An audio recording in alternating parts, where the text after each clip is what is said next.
I'm very excited for lunch today because we have a fabulous guest. We always have fabulous guests, but Alexandra Silber is breathtaking. She's a veteran of Broadway and off-Broadway and London's West End. That would be enough, but she's also a novelist, an incredible cabaret singer, a teacher, a memoirist, a blogger. Time Out has called her prodigiously gifted. Critics for the New Yorker and the New York Times have accurately called her voice and her performances gorgeous, extraordinary. I just talked to her for a few minutes before the presentation, and I say she's also pretty funny, so we might add comedian to that. Here's how she described herself once when she showed up very enthusiastically for an audition. I hurricaned in, she said. I loved the way she turned hurricane into a verb. It was just perfect because Alexandra Silber truly is a force of nature. We're really lucky to have her with us today. Alexandra, welcome to At Lunch.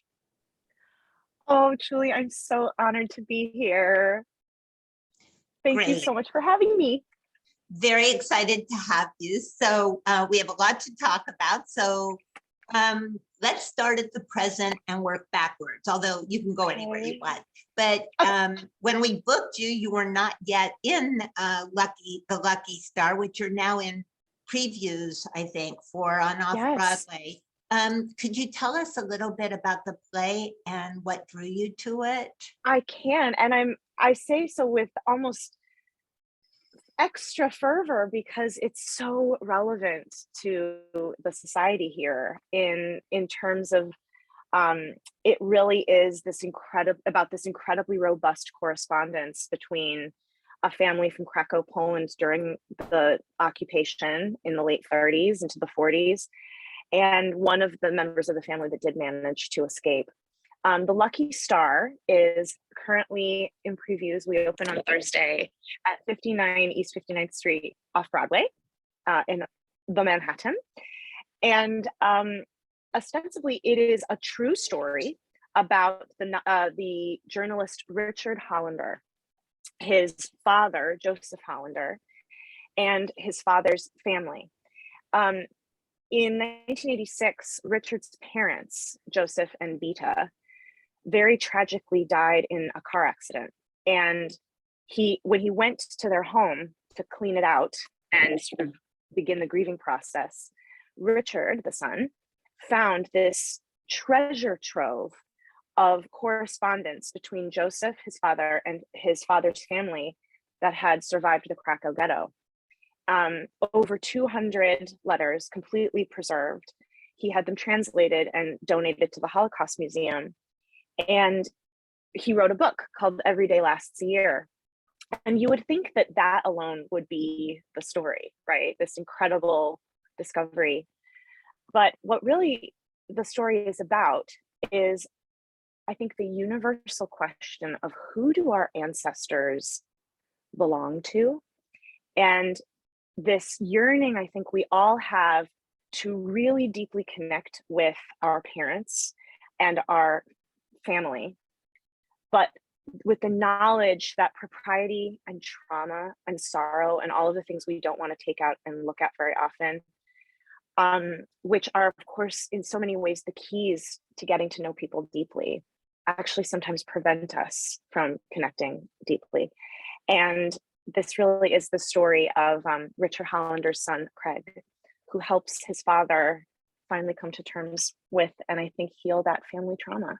And it's actually a very hopeful story. And I'm really blessed to play two characters. I play Dola Blaustein, who is Joseph Hollander's youngest sister.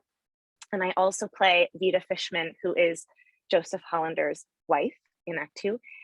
It's an incredible cast led by Steven Skybell. I don't know if any of you saw the Yiddish Fiddler at the Folksbein off-Broadway, but Steven Skybell played Tevye in that production. I think he's one of New York's finest actors, a real mensch, and just an incredible ensemble cast. And it's a beautiful new play written by Jewish female American playwright Karen Hartman, and directed by Noah Himmelstein, and it's glorious. And I encourage you all to come and bear witness to this true story. Well, it sounds incredible, and I totally agree with you about Stephen. I saw that Fiddler on the Roof, the Yiddish one, and it was mind-blowing. He was really, I've seen that play so many times, and I think he may have been the best Tevye I've ever I just seen. love him so much. He's so in touch with, he has a direct fire wire to his soul and is able to share it with anyone who watches him. Well, you've certainly provided me a great segue to my next question, which is about Fiddler on the Roof, which, you know, has played, I think, a very large role in your life. And as we get deeper and deeper into the interview, people in the audience listening, you'll find out that this was not a straight line for Alexandra, I think. You know, a lot of people are born with Fiddler on the Roof dancing across their head, but I think for her, it was something that came in a different route. And you've played Seidel, Tevye's oldest daughter, and I think the 2016 revival, which was also terrific. And you've played Huddle, the middle daughter on London's West End. And you became so obsessed with Huddle that you wrote a novel after Anatevka, which I haven't read yet, which I'm really looking forward to. But from everything I've read about it, it's a serious, really beautiful book. So I guess the question is, what's with you and Fiddler on the Roof? It feels like you can't escape it. I know. And, you know, first of all, yes. And I don't necessarily know that I'd ever want to escape it. It's funny. I was just joking the other day. So many of the people in my current cast are all Jewish actors. And, you know, it's almost like Fiddler on the Roof is that gift that keeps on giving. And I said, isn't it great? You can be in it when you're a child. You can be in it when you're a young person. You can be one of the lovers or the daughters. You can be in it when you're a mama or a papa. And the great thing is you can be in it when you're one of the dead people. Because some of these people have been dead for 30 years. So it's just a beautiful, I just think it's one of our great works of art in the American theatrical lexicon. And it's universal because I joke, but at every stage of our development as a human being, you reconnect to something different about it. You know, I think as young people, you see yourselves in the youth and the bucking against the people that have come before you and wanting things to change, not quite knowing how. And of course, as you grow up, you start to see your role in society as a leader, as a parent, what marriage and family and community and faith mean. And of course, never to be forgotten, particularly in today's headlines, that everybody has the right to feel safe in their home. And that is something that exceeds Jewish specificity on all fronts. So a lot of people perform Fiddler on the Roof. Not many, in fact, you may be the only one, then go on to write a novel to imagine what happens after. Could you tell us a little bit about what led you to do that? I mean, you were a quite accomplished actress at that point in your career. I don't think you contemplated becoming a novelist, or maybe you did. Could you just tell us a little bit about what led to after? I'm so glad to be able to talk about this because and have so much time to, because it really is a very unusual path to something being birthed into the world. And, you know, I think I'll just say this before I start the story, that like in today's world of like the tweet or the 15-second this and that, I think people forget that so many of our best creations in our own lives or in the world are these really organic, long stories. So I'll start by saying that I think the thing that, and I know I'm coming in a little hot here, but the thing that really marked me as a young person, as a young woman, was the death of my father when I was 18 years old, and who was a really heroic figure for me. And not only his death, but his long illness with cancer prior to his death. And I think I always, when I was young, um, I have a much older half brother, but we didn't grow up together. So I really experienced this as an only child. And I couldn't discuss my feelings and my thoughts and my concerns with my 9 and 10-year-old peers. So I really turned to books and to art. So I would say the first place I turned was, I couldn't talk about life and death with my 9-year-old best friends, but I could talk about them with Steinbeck and Gogol and Tolstoy. And I was just such a voracious young reader. And it was there that I had those big talks. And I felt that was where those thoughts and feelings could go. So I think the power of storytelling in the written word was always in there. And of course, as I was developing, I was also full of a lot of feelings, right? Of, a lot of panic and fear and anxiety and confusion and loneliness inside this experience. And I was able to take those very real feelings and enact them in a theatrical world. I often talk about how theater acting and the theater art form and writing as really complementary opposites, in the sense that theater is a place where you create and consume it in a community. It's a very social art form. And reading and writing are art forms you create and consume in solitude. And that was very complimentary for me. So I think the reading and writing was always there. My father passed away, and I went on a great big adventure, not unlike Huddle. I boarded a plane at 18, 19, and I went to school overseas in Glasgow, Scotland, at the Royal Conservatoire of Scotland. I got my acting degree. I started a career in London's West End, and the second job that I got was cast as Huddle in Fiddler on the Roof.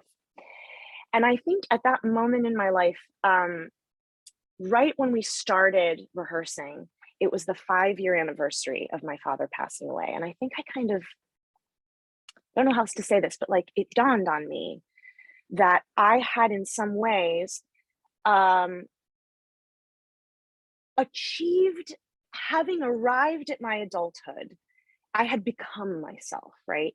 And I think that was the fear that and of course, a lot of the adults around me who were supporting me, I think you always fear that when a young person meets a loss, right? You go, will they turn out okay?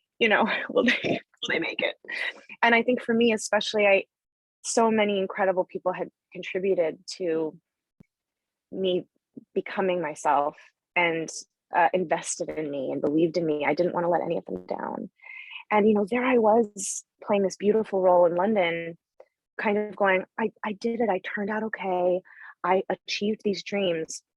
And now maybe it's time to feel it and experience this grief and acknowledge some of these things that I just had to table because I had this responsibility to grow up, right?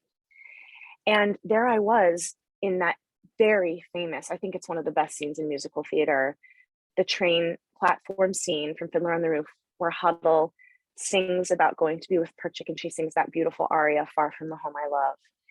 And she says to her father, the last line she says in the play is, Papa, God alone knows when we shall see each other again. And his, just perfect reply, then we shall leave it in his hands. I realized kind of in the middle of rehearsal that I had never really gotten a goodbye with my father, and that this was going to be a chance to do that. And it's one of the things that's so extraordinary about being an actor is you get all of these alternative lifetimes, and there are these little gifts if you interpolate them that way. And I guess for that reason and many others, Huddle just sort of took over my DNA. She took over my soul. In another very interesting thread, I would say that secular Reform Judaism as a way of life is not as common in England. And, I grew up in Detroit, Michigan, which is the second largest Jewish community in America, next to New York. where Judaism was just woven into everyday life, both faith and culture and comedy and food and all of it. And I sort of arrived on the shores of the UK and realized people have almost no relationship to this whatsoever, other than Hasids and modern Orthodox people that really stay inside very specific communities there. So what I found myself being was this ambassador for Jewish life that I never thought I would be, because I always considered myself to sort of be the least Jewish person I knew, for a myriad of reasons. But that then also became this muscular, beautiful part of my life as well. And finally, sorry, I know this is a paragraph answer, but I think the other thing that happened was that Fiddler on the Roof in London was a very long run. It was about, from top to bottom, it was about 2.5 years. And I think I discovered that I of course love to perform, but I had this discovery at 23, 24, that there's a huge difference between performing and being a creative person. They're sometimes complementary skills, but there's a moment in a long run of a show when your daily access to creative energy starts to ebb away. It's not as present as it was in rehearsal. It's not as present as it is in the first few weeks or months of a run where you're making new discoveries all the time. Your technique and your ethics take over, and the joy of performing takes over. But I realized that I couldn't depend on my theater job to provide creative spark for me. I had to do that for myself. And that's when I started my blog. I just thought, I've always loved to read and write. And my blog, which is called London Still, and still, I'm probably the world's last blogger. Now so ancient, an art form. But it was, for me, it was really just like a place to press publish and feel that I was putting little 350 word things into the world. I didn't care if anybody read them. I just shared an ode to raspberry jam and why it is superior to all other forms of jam. Silly things about my life as an expat in London, things about theater life, etc. And I found that I did have a voice. And cut to about a year and a half after I started my blog, I was doing another West End musical. I was playing Julie Jordan in Carousel, and a young woman came to the show who I didn't know. She saw the show and she looked me up, and my blog came up, and she sort of, I guess she read it top to bottom, and she just cold emailed me. She said, hi, I'm a literary agent. I just saw you in Carousel. I had no idea you were a writer. Have you ever considered writing a novel? And I mean, like, I can't believe that story happened to me, right? But sometimes I think it does take another person to affirm something in you. And it had never occurred to me. But in talking to this wonderful woman whose name is Louise Lamont, I will never, ever, ever be able to thank her enough for the gift she's given me. She asked me about, she goes, have any characters or roles ever haunted you or, left lingering questions in you? And I immediately said, yes, Huddle, this young woman that gets on this train to one of the most violent and precarious times in European and Russian history.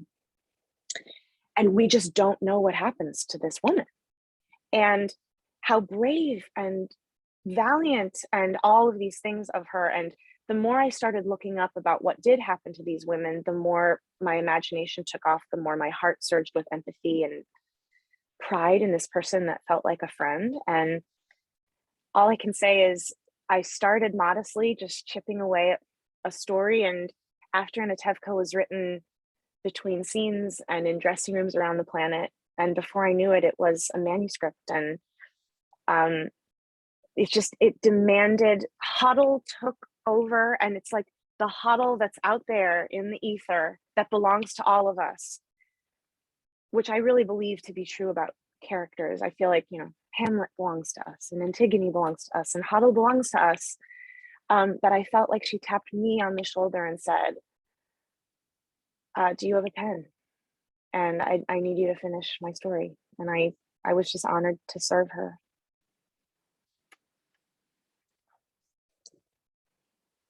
Oh, Julie, you're on mute. It's okay. Julie, you're on mute. That's a common refrain. Listen, wonderful answer. Before I go to my next question, somebody from the audience wanted to know where they can read your blog. How do they get to it? Sure. Okay, it's at alexandrasilber.blogspot.com, and it's called London Still. And also, if you were to Google my name, it's like the 4th or 5th thing that comes up. So it's there. Thank you, because I think people want to read it now, so might as well promote it. So okay. I want to go back to the hurricane. I love that description of self. I think the audition that you tried out for 47 parts or something in the same audition. Yes, that's right. I think that was for Hello Again, for my New York City debut. Yes, I thank you for enjoying. I love creating a verb. I think it's fun. It was great, but you know, you're describing writing a book. I'm a writer. I've written many books. It's an all-consuming, I was going to say profession, but just obsession. And yet, while you were doing that, you have had an extraordinarily busy acting and singing career in cabaret, on stage, all over the place. And after Anatevta, you I think you've alluded to the death of your father. You returned to that moment in time to write. I'm going to hold it up. Okay. White Height, is that showing up? Yes. Yeah, it's beautiful. Grief Parade, which is a really beautiful memoir about just that moment in time. It tells a lot before and a lot after. But again, you know, obviously the death of your father has been such an overwhelming force in your, and the life, I should say, of your father has been an overwhelming force in your life. But what was it at this moment, I guess, three years ago? What was it that made you decide then to write that? It's a great question.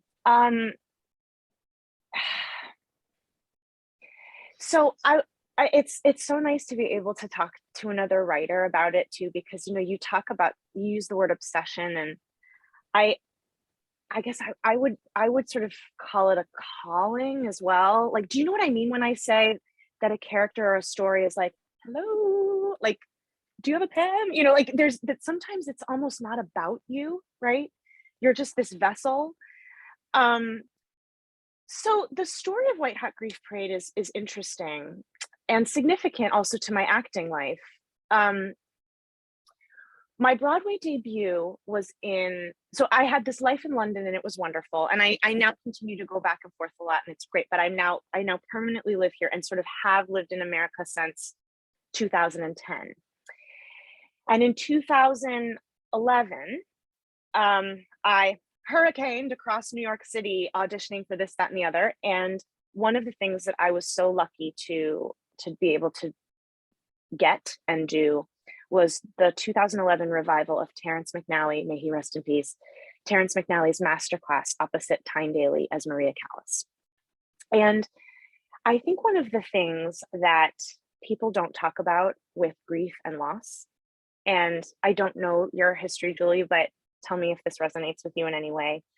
You know, I think that sometimes when we write the story of grief and loss, we paint that it will, you know, there will be days when it will be easier and the hard moments will ease. And that is true in some level. You know, you don't continue to bleed out after a certain period of time.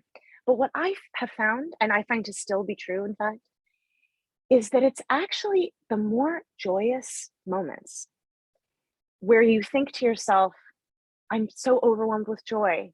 This is a high point of my life, and this person should be here. And that's when you feel it so acutely.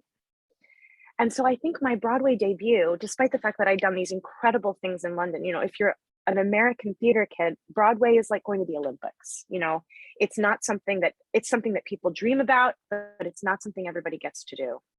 And I was aware of how rare and special it was. And to do it in this beautiful, beautiful play with heroes of mine, I came off of the stage on opening night and was flooded immediately by a flood of joy, followed by a flood of agony that my dad was not there to bear witness to it. And funnily enough, I don't think I'd ever felt his presence more strongly than I did backstage in that moment. During the run of the play was the 10-year anniversary of my father passing away. And I on my blog and in my life, I had, if you will, book reported about the fact that my dad had passed away when I was 18. And when I say book reported, I think what I mean is like, being an actor is a very interesting and strange job when it comes to vulnerability, because of course it's my profession, it's my vocation, it's my calling to expose my inner life on behalf of Julie Jordan, Seidel, Huddle, Sophie DePalma, Masterclass, to do this.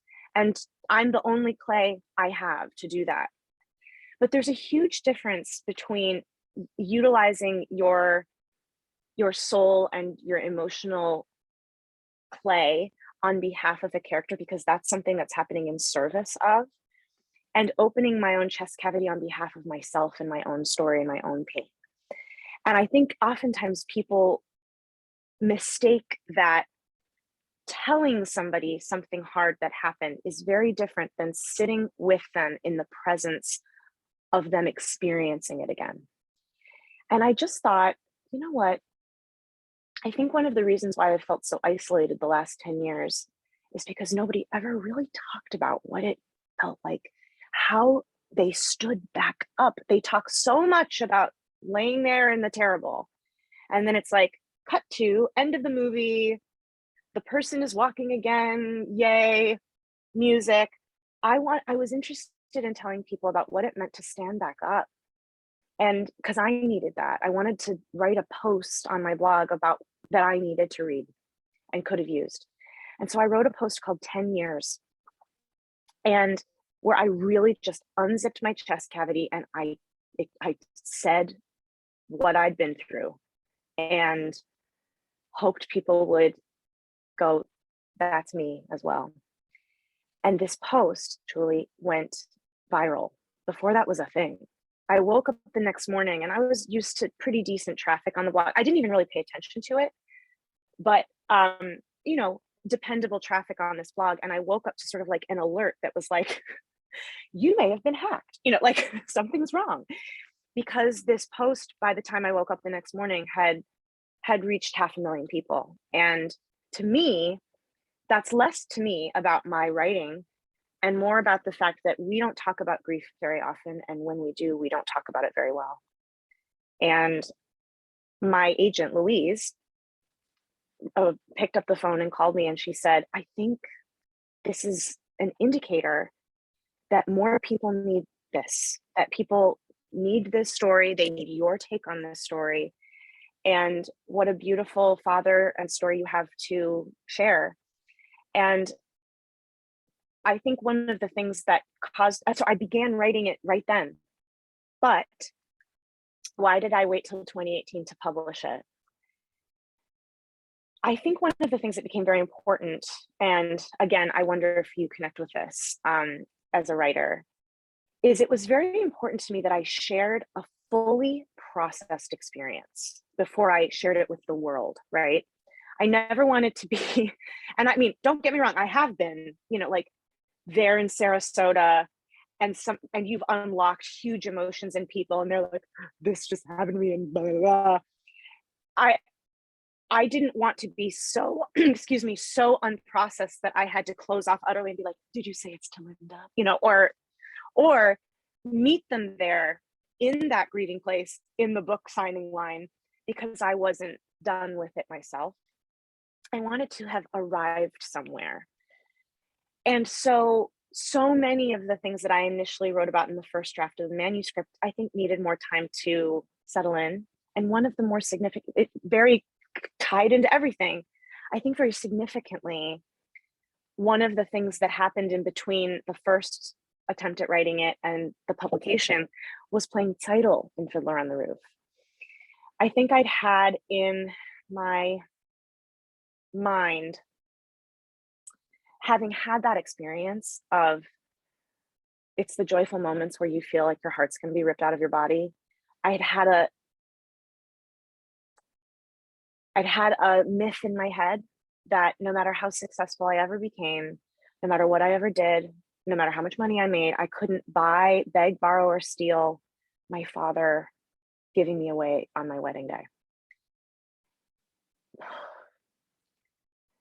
And there I was, years later, having become a woman, and I was a girl when I played Huddle. I was a woman when I played Seidel, ideally suited to serve her, ideally suited to question my place in community, in my Jewish community, as a potential wife and mother. And Fiddler gave me that gift too. It gave me the gift of goodbye, and Tevye gave Seidel away 600 times. And I mean, isn't that just magical? And I think I needed to live through that in order to really feel that I had arrived at a place to share what I'd learned along the way and who I'd really become. So that's really beautiful. Thank you so much for that. So we are at the American Jewish Historical Society, and part of the mission of the organization is to raise awareness of the American Jewish experience. And one thing I've learned during these interviews is that is not easy to even begin to describe the American Jewish experience, because it's so varied, Yeah. it's so complicated. And your family, I mean, I know people listening up to now think, oh, we're on the roof, this girl was, going to Hebrew school when she was 1. And, in fact, your mother comes from a Latin Irish Catholic background, and your father, I mean, to me, honestly, after especially listening to you talk now, your father was from an Ashkenazi Jewish family, but honestly, the Ashkenazi Jewish part of your family was not exactly warm and cozy. I didn't win the family lottery is what I'll say. Yeah, I mean, your grandparents were, there's a moment, just for those who want to read the White Hot Grief Parade, I put it into the chat as the name of the memoir. There's a moment when your grandmother literally at your father's funeral yells at you, "You ungrateful little shiksa," which is not a very nice thing to yell at anybody at any time, but especially at that moment. And so I guess what I'd like to ask you is that, we live in such a multicultural world. So many people like you come from a variety of backgrounds, and Jewish is one of them. And so I guess I think a lot about, what does it mean to be a Jew, and how do we think about it moving forward as a society? And is that something you think about? Oh, yeah. Thank you for the opportunity to answer this question. I've been thinking about it a lot because of the lucky star that I'm in right now, which is like, this question of who does our heritage belong to? Who gets to claim this, that, and the other? And I'll say this, that, my family, nuclear and extended, I think on both sides, in both faiths, were very assimilated Americans, I put in huge quotes, right? And I think both my mother's Noriega family and my father's Silber family were highly motivated in the middle of the 20th century to do that. I don't necessarily know how they'd respond to it now, but I'm the product of those choices and those social norms and pressures, And I think one of the things that's always really, I think there's a pattern in this, and you see it often, right, is the immigrant, first generation immigrant, their children who they deeply, deeply want to assimilate into the society they've moved into. And then the third generation that feels enough separation and ownership of their current identity inside, let's call it the American identity, to reclaim and celebrate and participate in the country of origin and the faith of origin, right? It's a very common thing. I think for me, though, it began with my Jewish identity began with being that ambassador in London to Judaism, and Jewishness in all of its ishness as well. Being able to be the best ambassador I could be, to answer questions, to realize that no one was going to know the answers except this person. And it sent me into a personal quest that actually ended up being, I felt such a connection to the reform movement over the years that I had an adult bat mitzvah 2 years ago. It was one of the last things I did before the pandemic. November of 2019, I was 36, and I thought, double high. It's also exactly half of my life with and without my father. Talk about becoming a woman. I did the whole thing. I read from the Torah. I had a little ceremony. It was like a personal wedding day. And because you brought up this moment with my grandmother when she called me a shiksa, I think and this I think is an important thing about Jewish identity. I think one of the things that I had felt my whole life, and I know people feel this, is like, do I get to be, and will I ever be Jewish enough? Do I get to be Jewish if I'm this? Am I Jewish enough if I'm that? Do I have to do this, behave this way, wear this, eat this, don't eat this? Like, these are all very valid questions. And, I don't think we're ever allowed to tell people how to practice their religion, nor do I think anybody can ever speak to anyone's personal relationship with the beyond. But I will say that for me, not only the bat mitzvah, but immersing in the mikvah, my amazing, just incredible female Rabbi Samantha Frank, who knew my story and knew about this moment in my life with my grandmother, she's like, I think we need to rinse away that word. And it never belonged to you, but this is a ritual that will allow you to feel new. And I think Judaism has always been deep in my DNA and my cells, but now it's really a part of my everyday life and identity. It's always belonged to me, but now I feel an ownership of it that feels muscular and life enhancing, and I can be Jewish in my own way and be Jewish enough, and so can all of you. I'm curious how your mother has felt about this whole Yeah. thing, this whole evolution, this whole process. It's a great question. I'll answer in two ways. I'll speak to the Jewish part first. I just have to say, I have like the best mother, and we have a great relationship. And if for example, like if I met her doing a play and she was in the cast, I'd be like, who are you? And can we be best friends? She's just this force of nature, beautiful, so much joie de vivre. I think my mother could tell that this was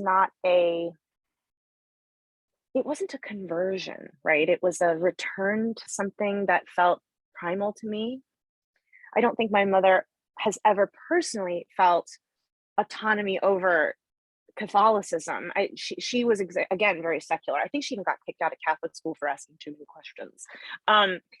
And I think she just could tell that it was a really important part of my life for a lot of reasons, and was incredibly supportive up to and including, I asked if I could wear her wedding dress for my bat mitzvah.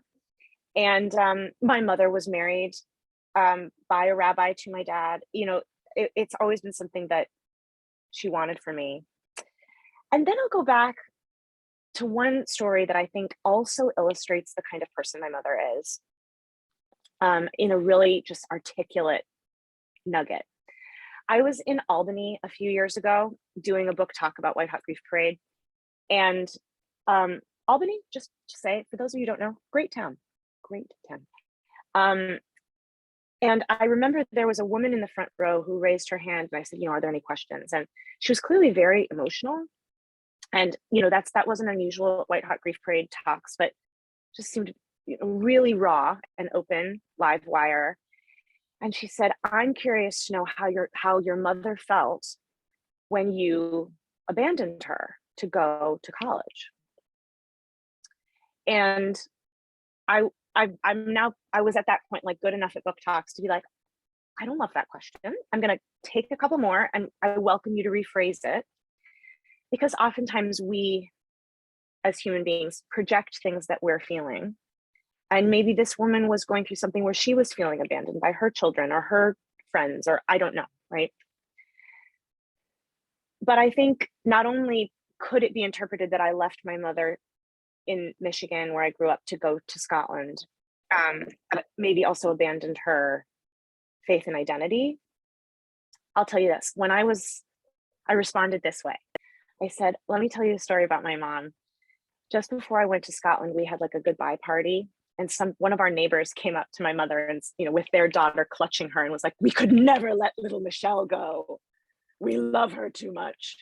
And my mom, without skipping a beat, said, well, how could I not let Al go? I love her too much. And I just think that tells you everything you need to know about Catherine Silber. She sounds amazing, not surprising, actually, having had a chance to learn a little bit about her daughter. We're really getting close to the end of the time, and I'm sad because I have a million things more to talk about with you, but I would like you to tell everybody the most important thing that happened to you during the pandemic that was romantic. Well, I got married. I had a pandemic elopement to the most incredible human being who also has a name so very similar to my own that how could it not be fate? I married the most incredible man named Alex Silber. And sometimes you're like, is there a God? That was a God moment. He's also an actor. And I will also say, not only did I have this incredible pandemic elopement and beautiful marriage in a red dress, might I add, to Alec, but it all happened inside a life-saving series of surgeries that I also had for a very Ashkenazi Jewish disease called ulcerative colitis. And I had a series of 3 surgeries that saved my life and cured me of ulcerative colitis. And this wonderful man proposed to me the night before the first surgery, saying, I think this is what sickness and in health is.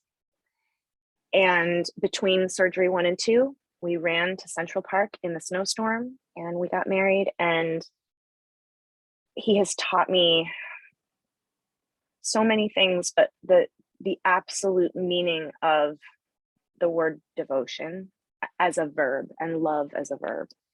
And I feel so fortunate. And I think he and my dad would love each other. Well, I think that's a perfect way to end this wonderful interview. Thank you so much. Everybody go see The Lucky Star. Alexandra, really wish you well with everything. You're an extraordinary person. Thank you for joining us. Thank you so much for having me.